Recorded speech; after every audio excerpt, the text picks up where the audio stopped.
kaburuji e ɗemgal Pulaar e radio Juillet Sare. musidɓe tedduɓe hetten koɓe radio Juillet Sare on calminama to gonɗen no gonirɗon kala joni meftande men e kabaruji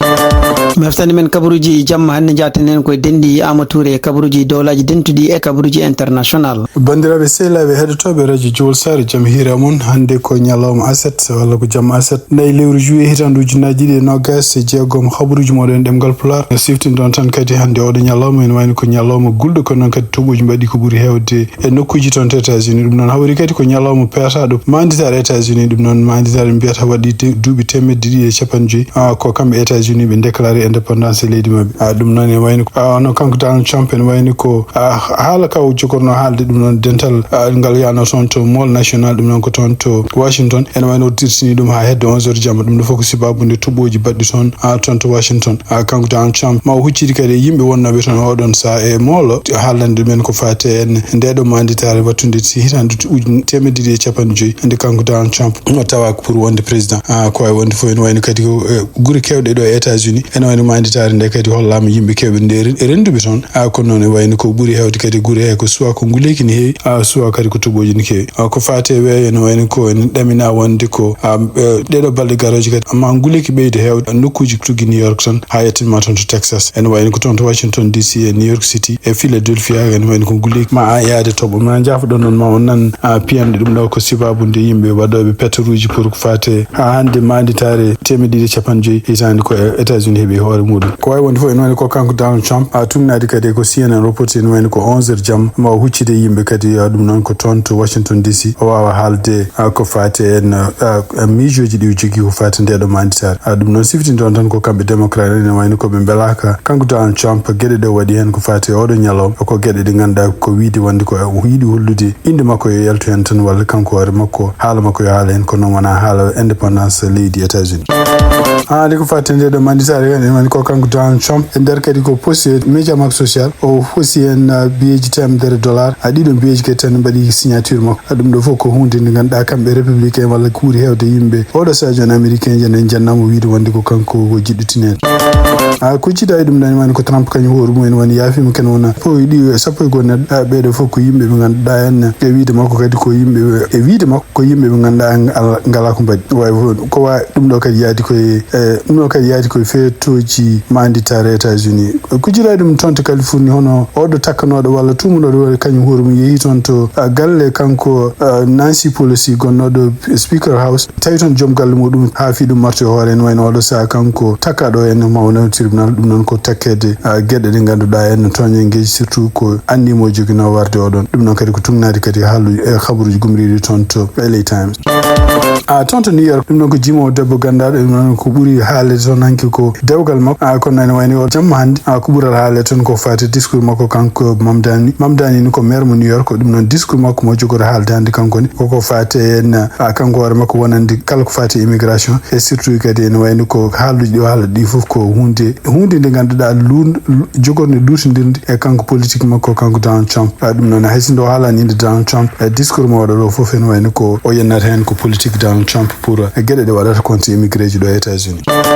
toon to États-Unis hande tugnade kadi ko yalti ene wayno ko guure kewɗe ko wayno tugui tan New York a hettinma toon to Colorado ene wayno ko woteji baɗoji ɗeɗo balɗe foof woteji ɗi mbiyata woteji primaire hakkude surtout kamɓe démocrate en ene wayno ko kamɓe démocrate wiyeteɓe socialiste ɗum noon taw ko e gardigue makko kanko Mamdani ene wayno ɓe puɗɗima heftude nokkuji kewɗi nokkuji ɗi kadi taw ko yimɓe wonnoɓe ɗon ɓooyɓe e ɗiɗon nokkuji taw ko démocrate en kono noon gonani socialiste ko wawi wonde fof ene wayno ko lurodiral gongal joni e parti démocrate en koko fate en won yimɓe wonɓe contre politique mabɓe kamɓe socialiste kamɓe Mamdani e kanko surtout Ocasio-Cortez kono noon kadi ene wayno ko won yimɓe kadi miccotoɓe hawnaki yoɓe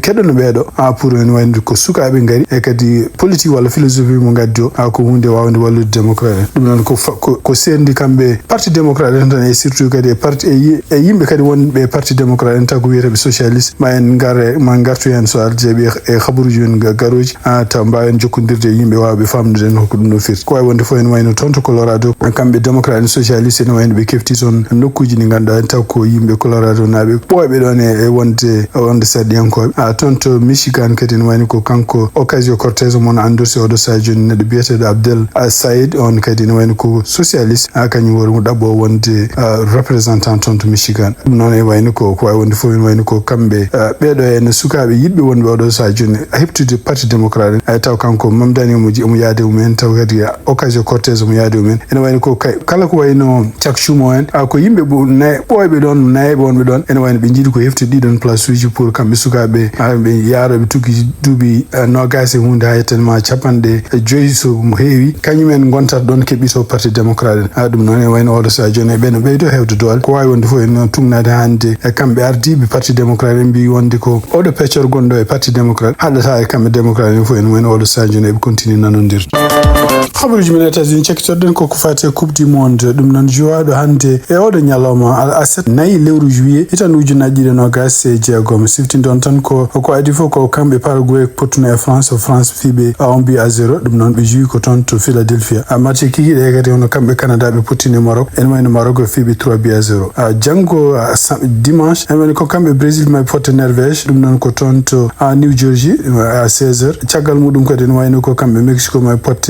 potte Angleterre ɗum noon ko à partir de 20h ɗon toon to Mexico City hawnayki janggo jamma men gartu pour calendrier balɗe garoje donc siftindon tan en wayno ko ñande aljuma nde hono kamɓe Argentine ɓe pottino e Cap Verde en wayno Argentine fiɓe 3-2 ɗum noon siftindon tan kadi ko en wayno ko kamɓe Cap Verde won biɓe ɓe calana oɗon bi kadi en wayno ko caggal nde teskira wonde ko kamɓe Cap Verde en wayno ɓe mbaɗi origine kamɓe Colombie ɓe potti e Ghana ɗum noon ɓe pi Ghana 1-0 Australie fotti e Égypte en wayno ko 1-0 kono caggal nde ɓe jeehi tiro bi wono kamɓe Égypte ɓe kayiɓe 4-2 ɗum noon ko Dallas ɓe juuno awnaki donc mbiɗen ni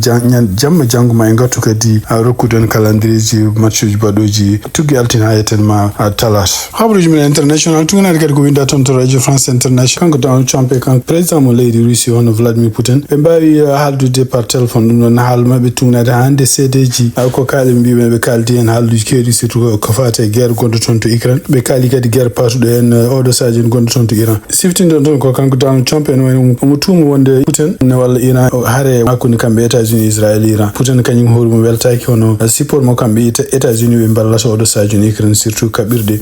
dokkata kanko Vladimir Zelensky koye wonde foof ɗum ɗiɗo konngudi gari koye hawri kadi koye manditare États-Unis kono ɓe kalani so tawi ɓe kalodi hen ko fati nder ɗum manditare kono ari kadi ko caggal pellodiral bangal ɗeɗo balɗe ɗiɗi fof hakkude kamɓe Russie e kamɓe Ukraine habaruji men international toon to Iran en wayno ko Ganes kanko Ali Khomeini paraɗo e oɗo guerre gonnoɗo hakkude kamɓe États-Unis Israël e Iran ɗum noon ko hande woni walla hanki Ganes makko fuɗɗi aljuma hen tungnade kadi e seedeji gonɗi toon tago jayandiyankoɓe en wayno ko yimɓe haaloɓe soɓe foof kalata kadi ko discours aji siftinde wonde gagnantumagal ɓe jogui contre Amérique contre surtout gouvernement Amérique kono noon tungnade woni mabɓe haaloɓe kadi mbi wonde ken wayno ko kañumen gagnani Amérique naɓe kono noon ko Khomeini wirni kono wi wonde ko en wayno ko so tawi ɓe mbi wonde ko Amérique il faut maaya ɓe mbi wonde ko wona Amérique naɓe wonɓe gaɓe ɓe kalata kamɓe ɓe visi ko yimɓe politicien ji américain ji yimɓe dictateur uji walla impérialiste américain ji ɗum noon e wayno ko Donald Trump ne jaya ko way wonde fof en wayno ko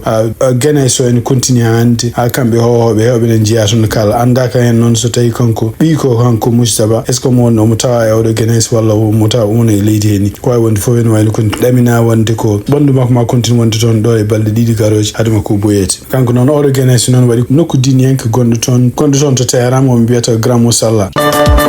toon to Sénégal e ñalawma hankimo kanko Bachir Diomaye Faye nder konngol ngol ƴefti toon to palais présidentiel wiide wonde ko ene wayno ko yamiri wonde ko hankkadi maɓe mo créé kanko hoore makko parti politique ɗum noon ene wayno o halfini hono Aminata Touré ko yo ƴeew micco kala rendinde yimɓe hohoɓe walla yimɓe haraleɓe ko fate ƴeewde holno oɗon parti créirte ene wayno ko kanko Ousmane Sonko kadi ene caggal nde foti jayndiyankoɓe hannde o haali kadi o wi wonde ene wayno ko kamɓe ardiɓe laamu ngu ɗum noon kanko Bachir Diomaye Faye en woni koye wadde goni koye funtude Sénégal naaɓe kono ene wayno ko kala ko fate référendum référendum e ngol ko ƴeftitama be jida référendum waɗe o do sajon o dum non sifti non tan ko kan Ousmane Sonko kadi en wayni ko kambe passé ko buri hawde mabbe jida décision mo kanko Bashir Diomaye Faye wiidi wonde ko référendum yo waɗe ɓe jinno ko waylango ɓe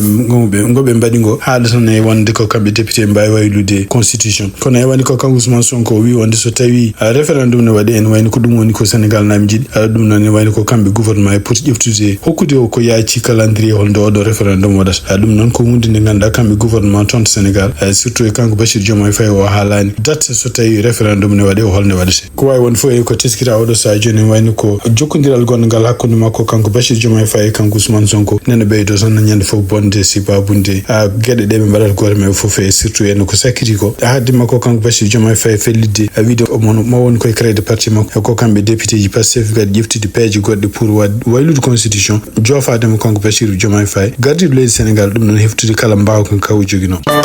hande toon Sénégal kadi tugnade kadi ko winda toon to Sénégal ɓe hono kamɓe jour uji leydi Sénégal wiyeteɓe les Lions en wayno ɓe ponno ruttade toon to Sénégal ko yacci ɗum noon en wayno ko on avion ponnoɗo ummade toon to Sénégal aranaɓe ka en ɗo e États-Unis ko sakkiti ko oɗon avion haɗama arde tugnade hande Sénégal en tuuma wonde ko luuɗodiral gongal hakkude kanko ministére toppitiɗo ko fate e sport et fédération sénégalaise de football ko way wonde fof emen ɗiɗo organisation ngaji ɗiɗi kamɓe ministére e kamɓe fédération e ɓene poɗodiri wiide wonde ko goto fof ko goɗɗo foti artirde jour uji Sénégal naɓe wonde wiyade États-Unis ko way wonde fof ene wayni ko woni ɗiɗon jour uji puɗɗiɓe yaltude États-Unis oɗo sa joni kono noon won heddiɓe jour uji ganduɗa en taw kañumen koye men ko pettata koye organisation ngaji walla koye leyɗele international uji ene wayno ko wayno Papa Alassane Gueye ko wayno Edouard Mendy Mori Diaw ene Ismaïla Jacob ɓeɗo déjà gummima États-Unis si babu en jogui engagement ji mumen toon to leyɗele Europe kono heddiɓe fof ene wayno oɗo sa joni nena ga eno États-Unis ene fada ha oɗo probléme réglo hakkude kamɓe laamu ngu ministére toppitiɗo ko fate sport e kamɓe fédération sénégalaise de football siftinde on tan ko kamɓe